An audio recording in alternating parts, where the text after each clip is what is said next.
Actuellement, on vous parle constamment dans tous les médias des retraites. J'en ai pas parlé parce qu'en fait, je me réserve mon point de vue.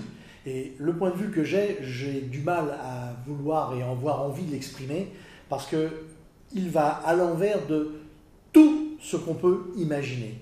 À tel point que personne n'a jamais parlé dans les médias, que ce soit à la télévision, à la radio, dans les journaux, de la manière dont moi je le pense. Alors est-ce que je suis un fou? Est-ce que je suis ce qu'on appelle clairement un contrarien, c'est-à-dire quelqu'un qui va à l'encontre des choses et qui prend d'autres solutions? Eh bien certainement. Eh bien aujourd'hui je vais vous en parler et avec deux notions très importantes. La première notion, on va résumer très vite. Aujourd'hui il faut qu'il y ait une réforme. La réforme voudrait que tout le monde soit sur le même pied d'égalité vis-à-vis des retraites en termes de cotisation. Parce qu'en fait, n'oublions pas, on cotise pendant un certain nombre d'années et ensuite on a une reversion issue d'un calcul ultra sophistiqué qui dit que parce que vous avez fait tant de temps et que vous avez gagné tant, on fait une moyenne et on va vous restituer tant tous les mois jusqu'à temps que vous décidiez enfin de foutre la paix au gouvernement en mourant tranquillement et en étant dans une boîte ou incinéré. Ça, c'est le principe. À l'intérieur de ce système, il y a des gens qui sont dits privilégiés. Alors, le privilège ne veut pas dire grand-chose, le mot privilège. Il veut simplement dire qu'il y a des gens qui, parce qu'ils ont des métiers avec des pénibilités ou des horaires complexes ou autres, ils ont eu des avantages.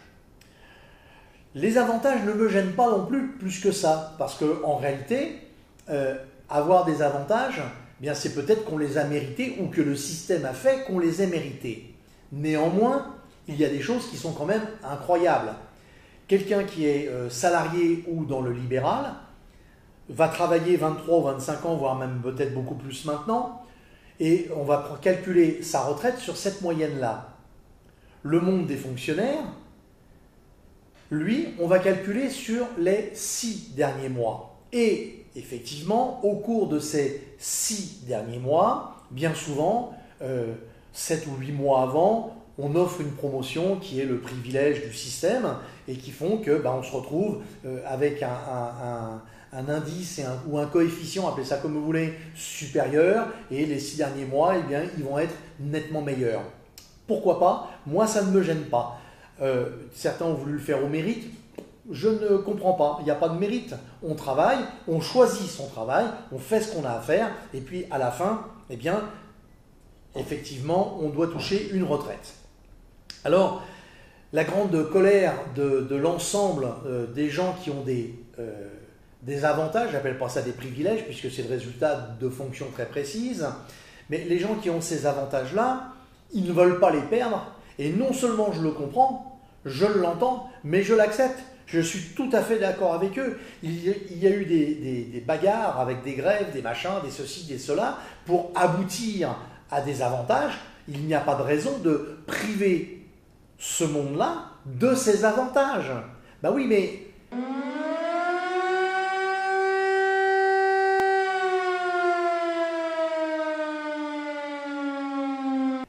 il faut réguler tout le monde.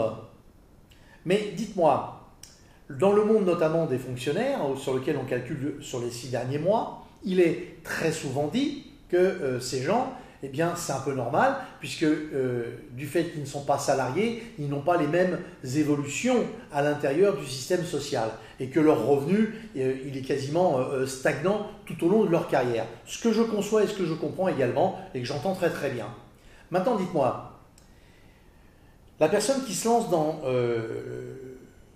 l'entrepreneuriat, qui commence à qui ne veut plus être salarié, d'abord être salarié, c'est pas forcément avoir des très grosses évolutions de salaire, et puis dans le monde de l'entrepreneur, eh bien généralement la première année c'est l'embellie parce qu'on démarre, la deuxième année les problèmes commencent, la troisième aussi, la quatrième aussi, et généralement entre 3 et 5 ans, 80% des entreprises qui ont été montées disparaissent. Elles disparaissent pourquoi? Parce qu'elles n'ont pas des revenus, elles n'ont pas de moyens et que c'est de plus en plus difficile de faire éclore une entreprise au milieu de nulle part qu'il y a encore une vingtaine ou une trentaine d'années. On n'était pas dans les mêmes contextes économiques. Alors, Moi, j'ai une solution qui est très très simple et pour les retraites et qui serait beaucoup plus facile pour absolument tout le monde. Cette solution, eh bien, ce serait non pas d'enlever les avantages de ceux qui en ont, mais si on veut mettre tout le monde sur un plan d'égalité, pourquoi pas mettre tout le monde avec un calcul sur les 6 derniers mois? Moi, ça me paraît bien. Et puis, non seulement ça me paraît bien, mais ce serait équitable. Et puis là, il n'y aurait plus de grève, il n'y aurait plus de colère de ceux qui vont perdre un avantage, il y aurait un grand sourire de ceux qui vont avoir également un avantage, et puis tout le système serait lissé. Alors par contre, bien évidemment, ils ne veulent pas en entendre parler au niveau de l'État, parce que ça voudrait dire donner beaucoup d'argent d'un seul coup. Alors on pourrait mettre des garde-fous. Je veux dire qu'une entreprise, quelqu'un qui s'est payé toute sa vie entre 3 000 et en fin de carrière 5 000 euros par mois, par exemple, pourquoi pas, on reconsidérerait son système si d'un seul coup il était à 20 000 euros par mois pendant 6 mois. Je veux dire que ça ne serait pas possible.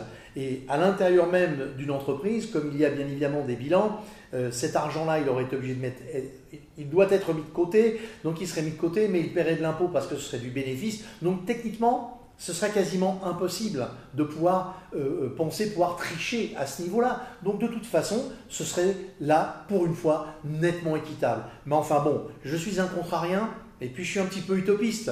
Je rêve à de bonnes choses pour tout le monde, et ces bonnes choses, malheureusement, elles ne vont pas être simples à mettre en place.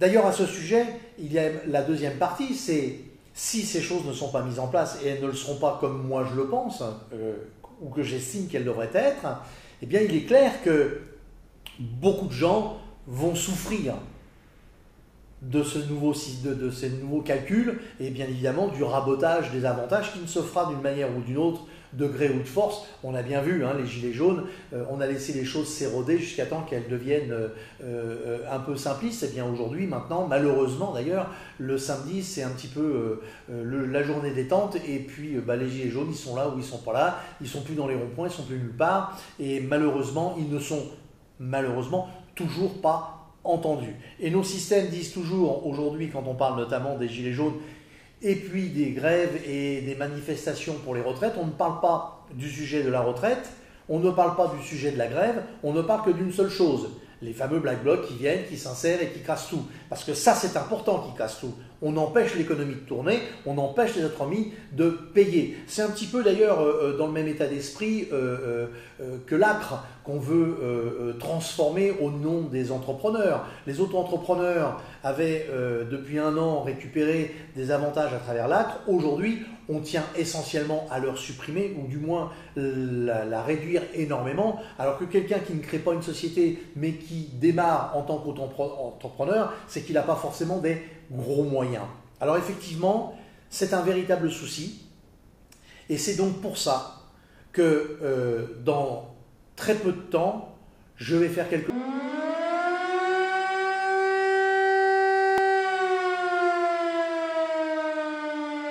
Et vous avez compris que cette chose exceptionnelle, eh bien, elle est à votre disposition. Alors ça ne va pas être un long débat, ça va être une série de réponses à comment vous pouvez faire pour transformer tout ça à vos avantages.